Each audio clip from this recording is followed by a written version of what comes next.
नमस्कार, आप देख रहे हैं पब्लिक टाइम्स। मैं हूं सुमंत कुमार। खबरें जो जरूरी हैं, सटीक हैं और सबसे पहले बने रहिए हमारे साथ।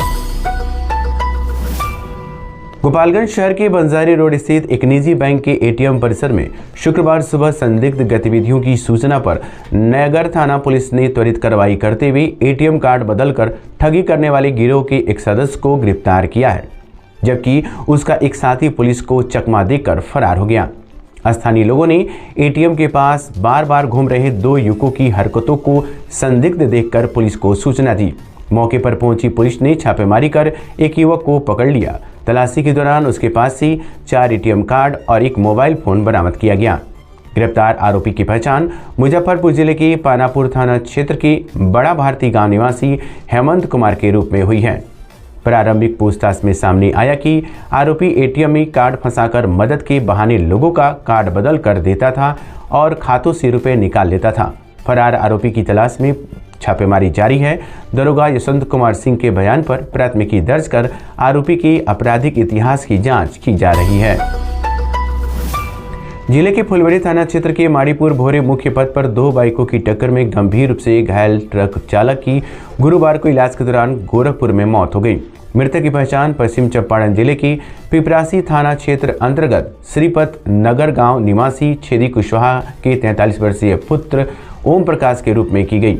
जानकारी के अनुसार 3 जनवरी को ओम प्रकाश अपना ट्रक लेकर माड़ीपुर भोरे मुख्य पथ पर पहुंचे थे। ट्रक खड़ा करने के बाद वह किसी कार्य से बाइक से जा रहे थे, तभी सामने से तेज रफ्तार से आ रही दूसरी बाइक से उनकी जोरदार टक्कर हो गई। हादसे में वह गंभीर रूप से घायल हो गए।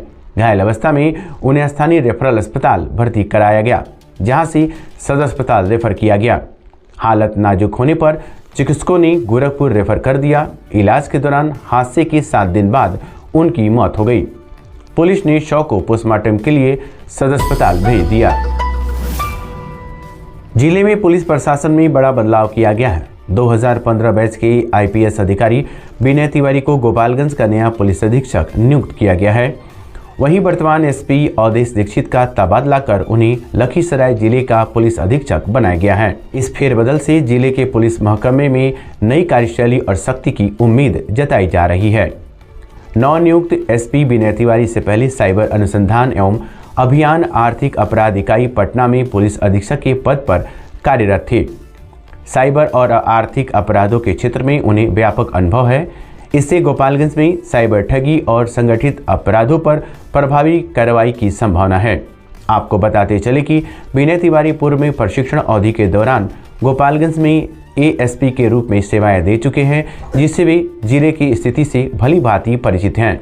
वहीं निवर्तमान एसपी अवधेश दीक्षित के कार्यकाल में कई मामलों का सफल खुलासा हुआ। अब नए एसपी से बेहतर कानून व्यवस्था की अपेक्षा की जा रही है। केंद्र सरकार की ओर से शुरू की गई श्री राम जी योजना के तहत श्रमिकों को 125 दिनों का रोजगार गारंटी के साथ उपलब्ध कराया जाएगा।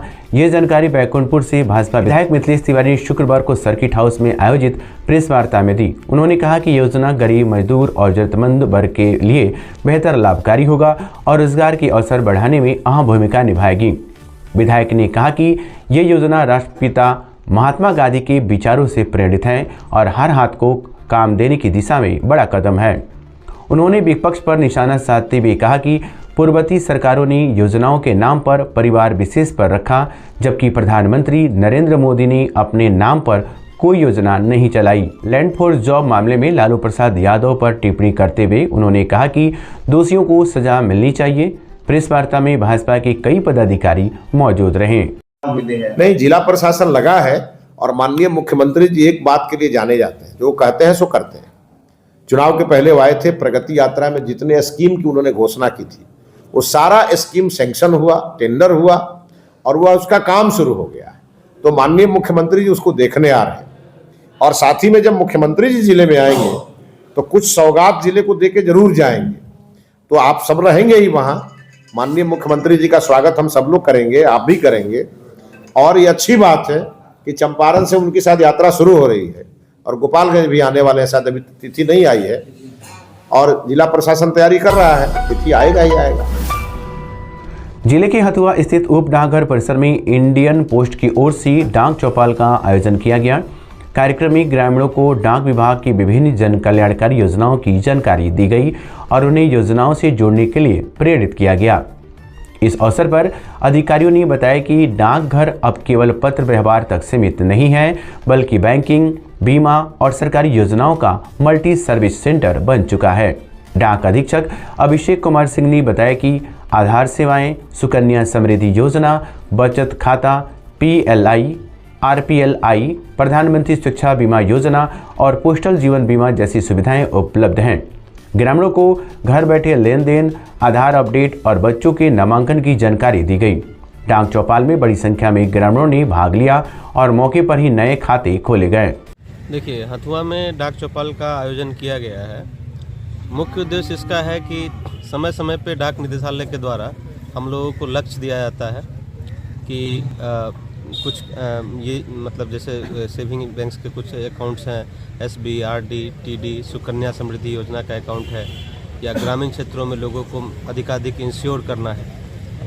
तो इससे संबंधित जो लक्ष्य सरकार के द्वारा निर्धारित किया जाता है, तो उसी से संबंधित रिव्यू मीटिंग जो है हम हथुआ सब डिवीज़न के अंतर्गत जितने भी शाखा डाकपाल हैं उन सभी के साथ आज रिव्यू मीटिंग रखा गया है, और ताकि इन लोगों को आवश्यक दिशा निर्देश दिया जाए और जो भी लक्ष्य सरकार के द्वारा निर्धारित की गई है विभाग के द्वारा, तो वो उस लक्ष्य की प्राप्ति की जाए। और उम्मीद है कि आज का मतलब लोगों ने बहुत सहर्ष इस चीज़ को स्वीकार भी किया है और आने वाले समय में हम लोग लक्ष्य को प्राप्त कर पाएंगे। सर, तो इसमें किन किन तरह की सुविधा दी जा रही है सर आम जनमानस को?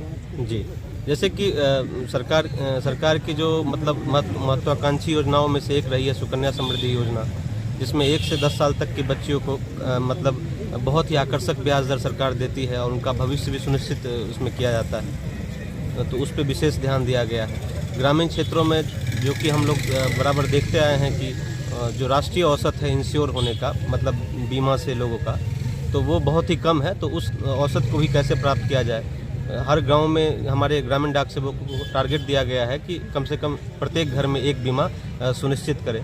तो इन सब चीज़ों को जो भी है हमारे विभाग की जो भी आम जनमानस के लिए जो भी सुविधाएं हमारे विभाग की तरफ से दी जा रही है, तो वो लास्ट डोर स्टेप तक कैसे इंश्योर की जाए, इन चीज़ों पर विशेष ध्यान दिया गया है। साथ ही विभाग की जो जैसे कि अन्य स्कीम्स है जो बहुत कम लोग समझ पाते हैं, जैसे हमारे यहाँ से आप डाकघर निर्यात केंद्र भी है, विदेश में कुछ पार्सल भेजना है तो वो भी भेज सकते हैं। पासपोर्ट की भी सुविधाएं हैं, बहुत कम लोग अवगत रहते हैं पोस्ट ऑफिस की सुविधाओं से। लोगों को बस अभी तक ये जानकारी रहती थी कि हम लोग सिर्फ स्पीड और रजिस्टर्ड पोस्ट करते हैं, लेकिन बात यह है कि आप जिस सुविधाओं का नाम लीजिएगा सारी सुविधाएं हमारे वन विंडो सिस्टम में पोस्ट ऑफिस के द्वारा उपलब्ध कराई जाती है। सर, आपका परिचय?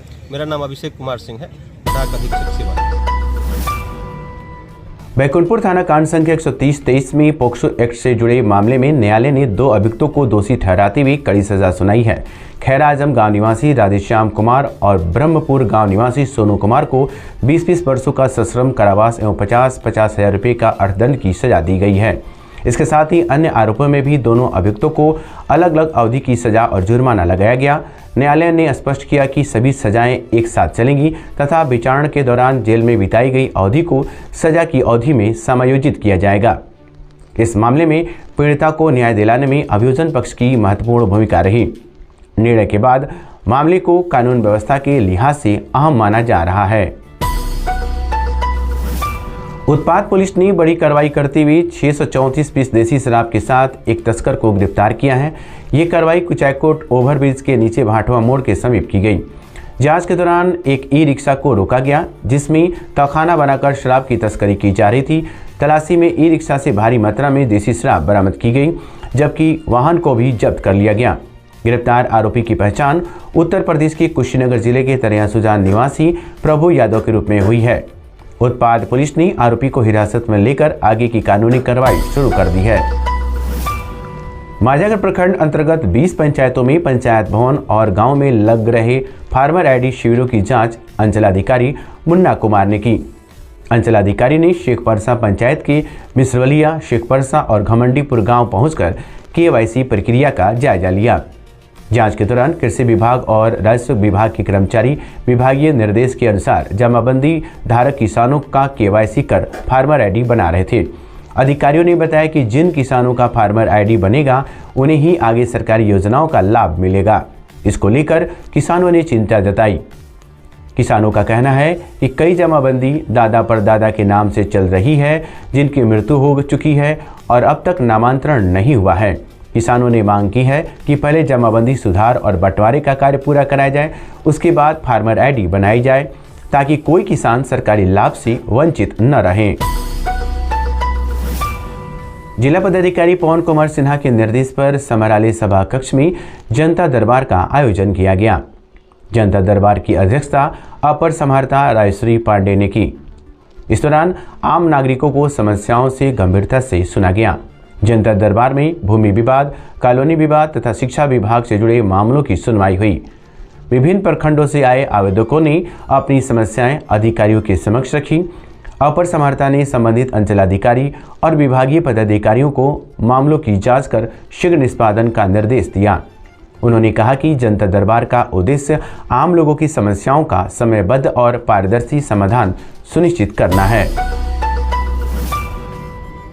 इन खबरों के साथ मुझे सुमंत कुमार को दीजिए इजाजत। ऐसे ही भरोसेमंद और तेज खबरों के लिए पब्लिक टाइम्स देखते रहिए। धन्यवाद, नमस्कार।